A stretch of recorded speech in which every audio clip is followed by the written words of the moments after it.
Andy.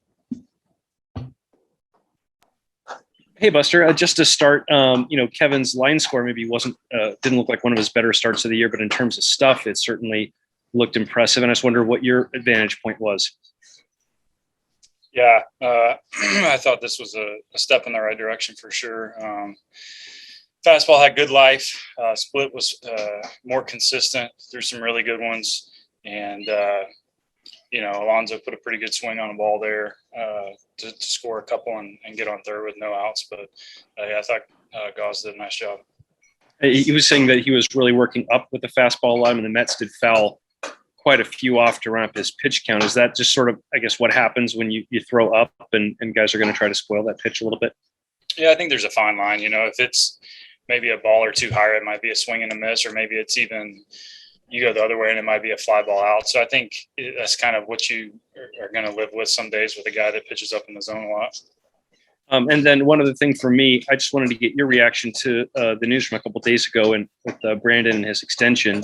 Not only the fact that he has the new deal, but what management has said about keeping together a lot of other parts of this team, which I assume would include you and what you think about all that.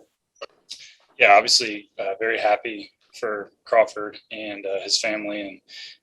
And I see the work that he puts in on a daily basis to get ready to play. He's been a guy that's always gone out and played hard and posted throughout his career. So very well deserved. For me, I think I'll get to the end of the season and kind of assess at that point. Talk with my wife and see where we are. So even though that they were willing to talk to Brandon during the season, you would prefer to wait until after the year to kind of turn your attention to that? I have had no conversations one way or another. That's just the way I answered what you asked me. Okay, great. Hey, thank you. Kerry. Buster, in the seventh inning, I think after Brandon tripled, the crowd was giving him an MVP chant. What did you think of that and kind of the case that he has put together this season? Yeah, I mean, his offensive numbers are outstanding. His defense is probably still underrated. And, a guy that's really hit in a lot of different parts of the lineup, been clutch. You could definitely see that being a possibility. We can see the OPS that Kris Bryant has, the extra base hits that he's brought to this team. What in your mind has he done to kind of transform this lineup since he's arrived? Well, I mean, the most obvious thing is it just lengthens it even more.